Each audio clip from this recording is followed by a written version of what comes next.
Hello, friends. I am Chevy. Welcome to my shed. How are you today? How's life in your world? How's things where you are? I hope it's fantastic. Everything here is good.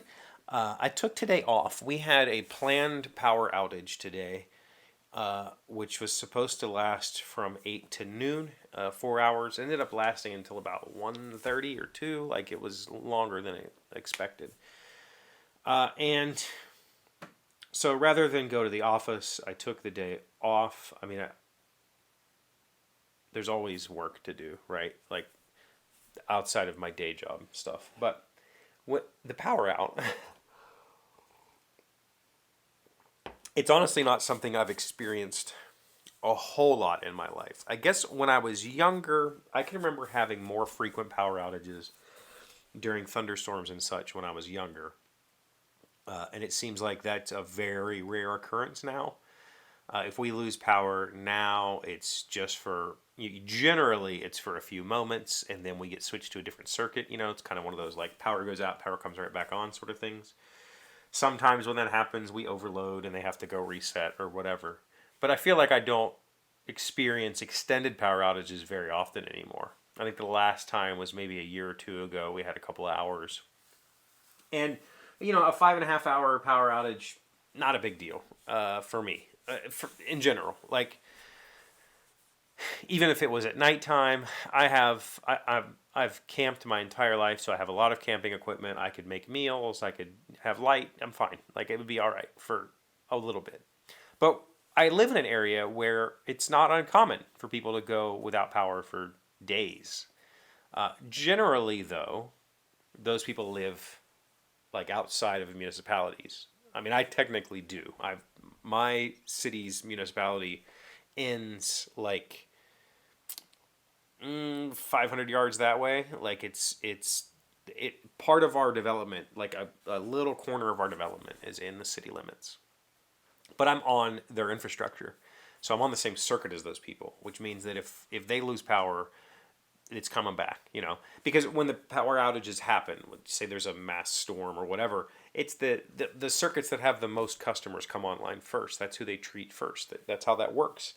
But there are communities around here that are very remote. About an hour north of us in Preston County, it's like a completely different world up there. They're probably another 1,000 feet in elevation, maybe even a little bit more than that. And so when winters happen there, it's snowed in, and I've had friends up there who have gone for power without power for weeks. I had one friend years ago when I was in search and rescue. He replaced the propane. He had a gas heater in his house.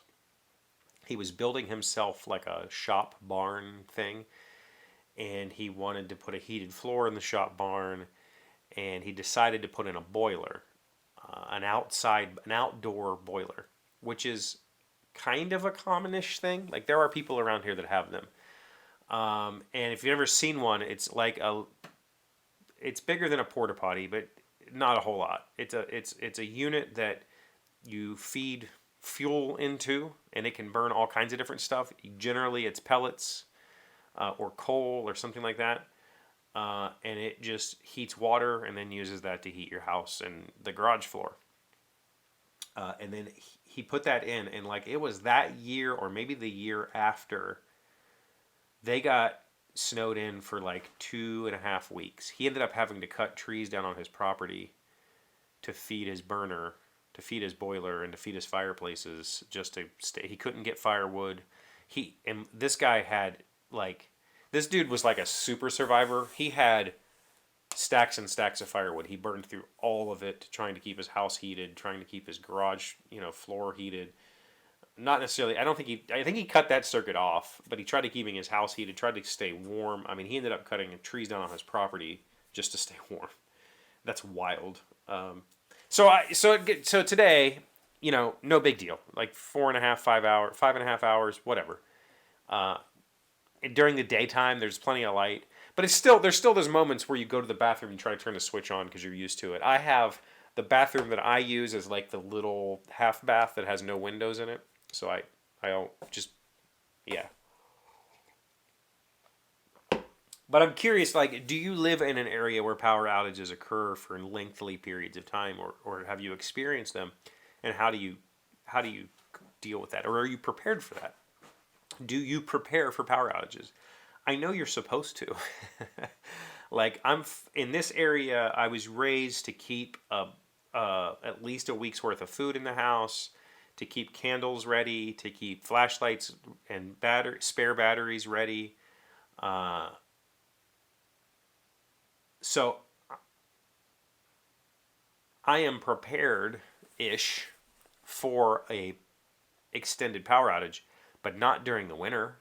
If the power goes out here for multiple days in the winter, we're gonna freeze. You know what I mean? Like we'll be living in a tiny, like I don't have a way of heating this house that isn't. I mean, my furnace is gas, but it takes electric to run it, right? Like it can't just burn. So, are you prepared? If you lost power for a week, how would you deal with that situation?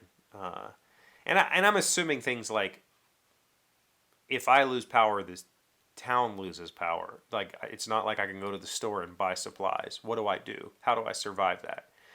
Uh, you know, I don't have water. That was the other thing. When the power is out for that length of time, municipal water can't run because they don't have pumps to pump the hydro to run the plants. So eventually water stops running. What do you do in that situation? Do you keep X number of days worth of water supply? I should. In my old house, I did.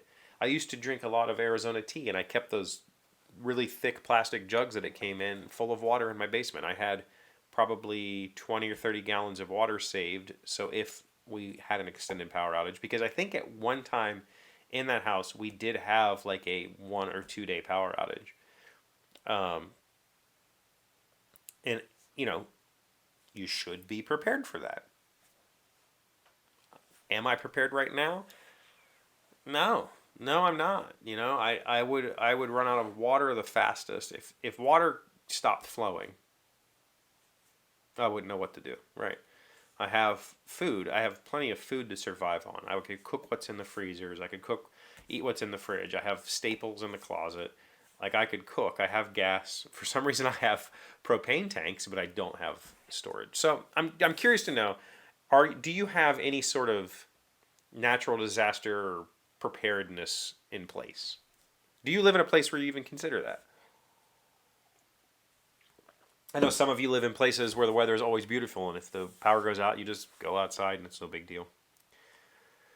Don't have that luxury here, especially today. It was cold, and the house dropped like 3 or 4 degrees in those 2 hours, which is not great.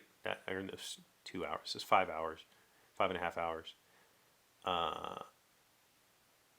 that's not great. It's mostly because we have a dog door, and I kind of leave it open, and probably shouldn't do that, but regardless, let me know if you have preparations for short-term survival. I'm not talking about prepping like preppers. I know people that do that as well. I'm just talking about short-term survival. A couple of days. Are you prepared for that? Let me know in the comments. Thank you for being here as always. Thank you for liking, commenting, subscribing, being amazing friends and wonderful people. I really appreciate you, and I'll see you again on Monday.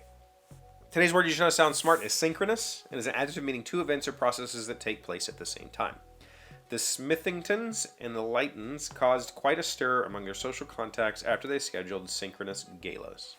Synchronous, Synchronous. Don't you just hate it when you schedule a gala and invite the aristocrats, and somebody else had already scheduled a gala?